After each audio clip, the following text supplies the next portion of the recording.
So ఈరోజు test 2కు సంబంధించి మనం making of the Indian constitution, భారత రాజ్యాంగం సంబంధించి నిర్మాణం.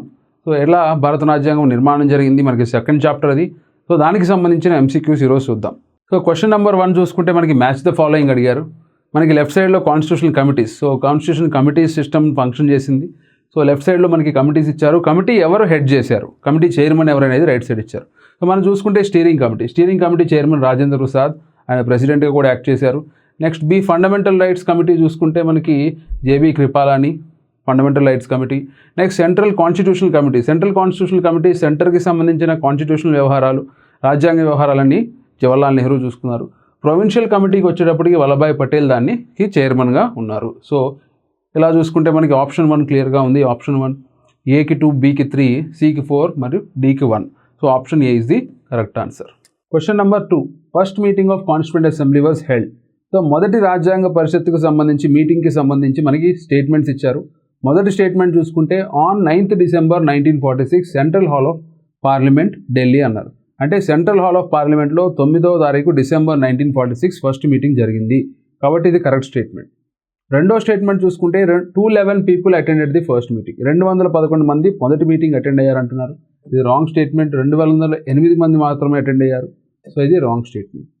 థర్డ్ స్టేట్మెంట్ చూసుకుంటే doctor Sachchidanand Sinha was elected as the interim president of the constituent assembly.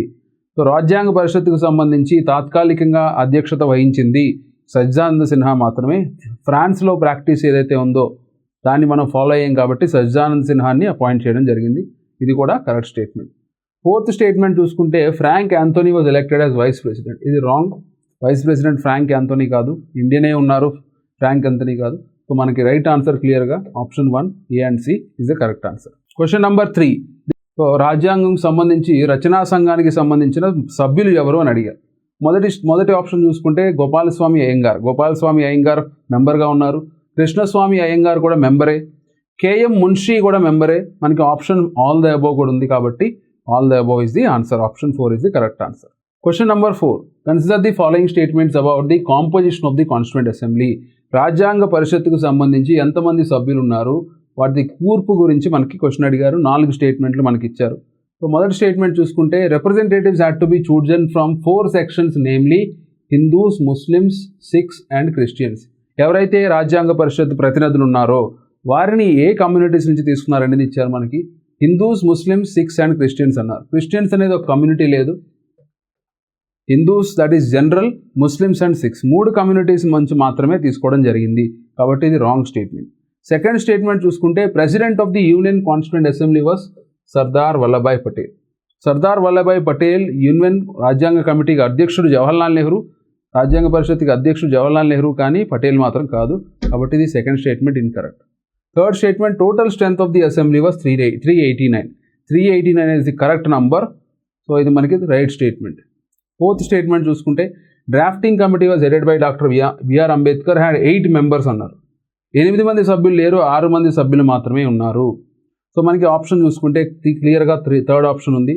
Option 3 is the correct answer. C statement మాత్రమే కరెక్ట్గా ఉంది. Option 3 is the correct answer. Question number 5, which of the following correct pair అడిగారు మమ్మల్ని.